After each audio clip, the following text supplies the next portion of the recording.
जय श्री कृष्णा दोस्तों। बहुत बहुत स्वागत है आपका आपके अपने YouTube channel target with AK Verma पर।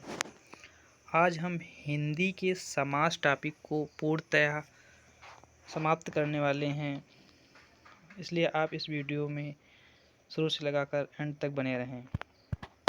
समास जो होते हैं वो एग्ज़ाम की दृष्टि से काफ़ी महत्वपूर्ण होते हैं। यूपी टेट, सी टेट तथा अन्य प्रतियोगी परीक्षाओं में समास के 2-3 क्वेश्चन हर वर्ष पूछे जाते रहे हैं, इसलिए समास से 1-2 क्वेश्चन यूपी टेट और सी टेट में भी आने की संभावना है, इसलिए हम समास के टॉपिक को आज कवर करेंगे। शुरू करते हैं। समास जो समास होता है इसका शाब्दिक अर्थ होता है संक्षेप या संग्रह, और इसका जो अर्थ लिया गया है वो सम धन आस से लिया गया है, जिसका अर्थ है संक्षिप्त या पास बिठाना, अर्थात दो या दो से अधिक सार्थक परस्पर स्वतंत्र संबंध रखते हुए शब्दों से मिलकर बने नए सार्थक शब्द को ही समास या संक्षेप या संग्रह कहते हैं। तो इसका जो अर्थ होता है सम प्लस आस होता है। समास में 2 पद होते हैं। प्रथम पद होता है पूर्व पद तथा दूसरा जो पद होता है वो होता है उत्तर पद। जैसे मान लीजिए हम एक शब्द ले रहे हैं कि माता और पिता, तो इसमें जो माता है वो पूर्व पद है तथा पिता है वो उत्तर पद है। जैसे हमने मान लीजिए लिया एक शब्द त्रिलोक, जिसका समास विग्रह होगा 3 हैं जो लोक, तो इसमें जो 3 हैं वो पूर्व पद है तथा लोक वो उत्तर पद है। इसकी परिभाषा इस प्रकार दी जा सकती है, 2 या 2 से अधिक शब्दों के मेल को समास कहते हैं। उदाहरण देकर इसमें समझाया गया है गुण युक्त, गुण से युक्त। गुण युक्त का जो समास विग्रह करेंगे तो गुण से युक्त आएगा।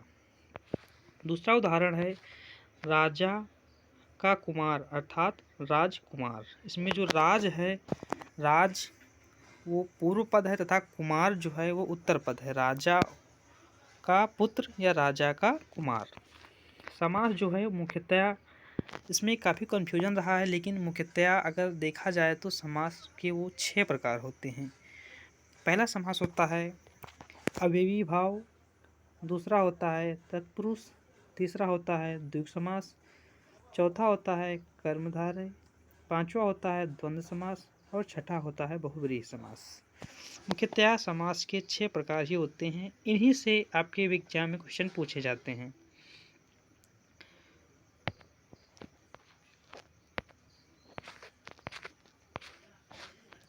अब चलते हैं अपने पहले समास की ओर। पहला समास है अव्ययी भाव। जो अव्ययी भाव समास होता है इसमें एक पद अवयव तथा एक पद संज्ञा होता है। यदि एक समास में एक पद अवयव और एक पद संज्ञा हो तो उसे ही अव्ययी भाव समास कहते हैं। जैसे मित्रों यहाँ देखते हैं यथा संभव, जितना संभव हो, तो इसमें जो यथा है वो अव्यय है तथा संभव संज्ञा पद है। उसी प्रकार प्रतिदिन, प्रति प्लस दिन, जो प्रतिदिन का समास विग्रह होगा प्रतिदिन, तो प्रति जो है वो अवयव है तथा दिन जो है वो संज्ञा पद है। इसी प्रकार आमरण मतलब मरने तक, तो इसमें आ जो है वो अवयव पद है तथा मरने तक जो है मरण जो है वो संज्ञा पद है। इसमें मित्रों देखेंगे कि जो ये प्रतिदिन है इसमें दिन जो है संज्ञा है तथा जो अव्यय है वो प्रति है। अब बढ़ते हैं अपने नेक्स्ट टॉपिक की ओर। हमारा अगला जो टॉपिक है वो समास का दूसरा रूप है, उसका नाम है तत्पुरुष समास। तत्पुरुष समास में जो होता है वो प्रथम पद संज्ञा विशेषण होता है तथा जो दूसरा पद होता है वो प्रधान होता है। यदि मतलब इसकी परिभाषा इस प्रकार दी जा सकती है, यदि समास में दोनों पद संज्ञा हों किंतु जो बाद वाला पद है वो प्रधान हो तो उसे तत्पुरुष समास कहते हैं। जैसे रसोई के लिए घर, ये समास विग्रह है रसोई घर का, के लिए इसमें का लोप हो जाता है। पथ भ्रष्ट, पथ से भ्रष्ट, इसमें जो से विभक्ति है इसका लोप हो रहा है। जी भर, जी को भरने वाला। इसी प्रकार है परजीवी, दूसरों के सहारे जीवित रहने वाला।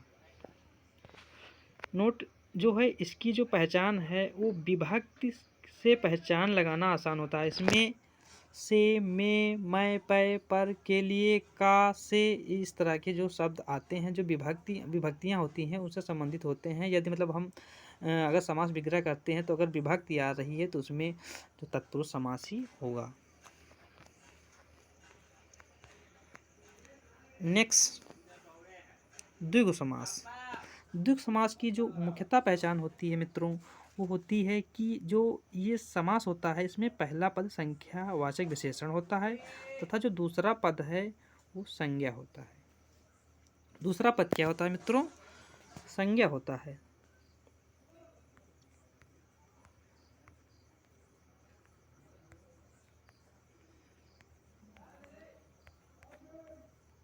दूसरा पद संज्ञा होता है।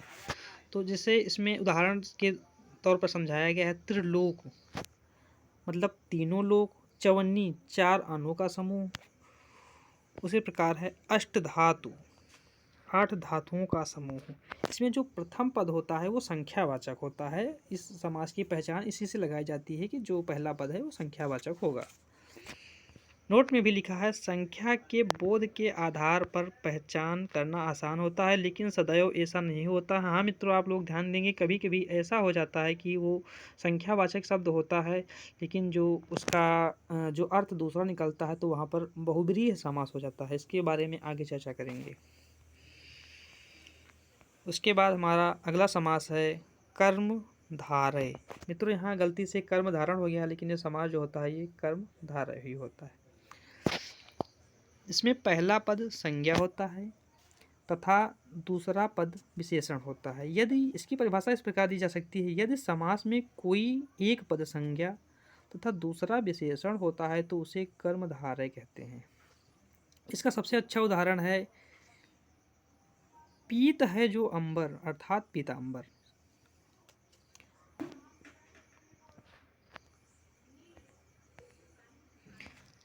पूर्व पद तथा उत्तर पद में विशेषण विशेष या उपमान उपमेय का संबंध होता है। जैसे घनश्याम, घन है जो श्याम, महात्मा, महान है जो आत्मा। इसमें जो मित्रों जो समास आपके एग्जाम में आएंगे उसकी जो पहचान करने का सबसे अच्छा तरीका है वो ये है कि इसमें तुलना अथवा समानता की जाती है। जैसे कोई समास दिया है तो उसमें किसी के साथ किसी की तुलना की जाए या किसी के साथ किसी की समानता प्रकट की जाए तो वहाँ पर हम बहुतायत देखते हैं कि वहाँ पर कर्मधारय समास ही होता है। हम बढ़ते हैं अपने नेक्स्ट समास की ओर। हमारा नेक्स्ट समास है द्वंद्व समास।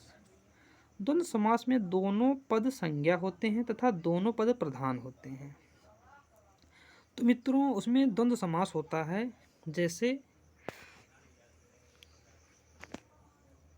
माता और पिता। मित्रों जैसे है माता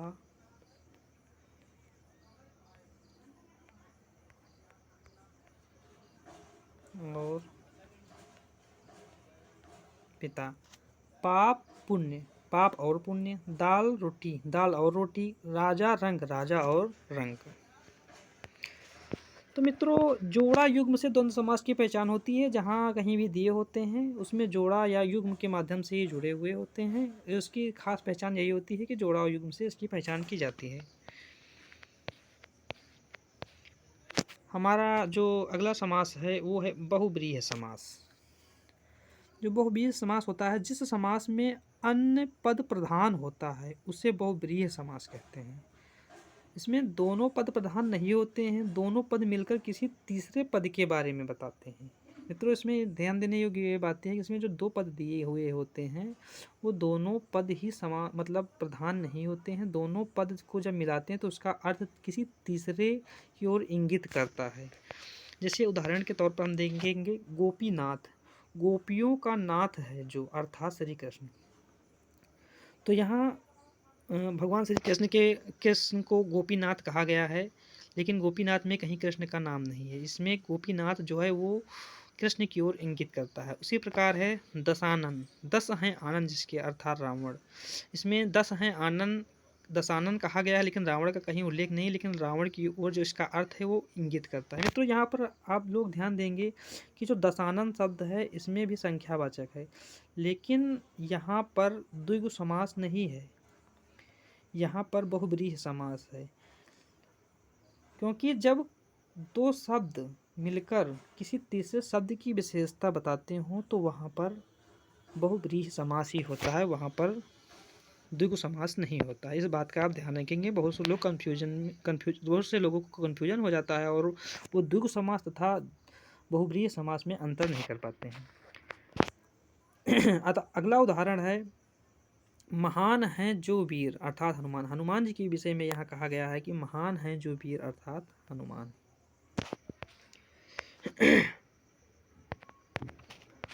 तो मित्रों इसकी पहचान है कि तीसरे पद के बारे में बताया जाता है। जहाँ कहीं भी दो पद दिए गए हों और उसका अर्थ किसी तीसरे पद की ओर इंगित किया जा रहा हो, वहाँ पर जो है वो बहुब्रीहि समास होता है। ये रहे मित्रों आज के समास, और हम आशा करते हैं कि आपको हमारा वीडियो पसंद आया होगा और आपको कमेंट बॉक्स में बताना है कि धर्माधर्म, बेचैन और मुरारी में कौन सा समास है। आशा मित्रों आपको हमारा वीडियो पसंद आया होगा और हमने बिल्कुल शार्ट तरीके से कम दिनों की रणनीति के आधार पर आपके लिए रिवीजन का वीडियो जो है आपके लिए बनाया है। अगर आपको हमारा वीडियो अच्छा लगे तो प्लीज़ लाइक, शेयर और सब्सक्राइब करें। धन्यवाद।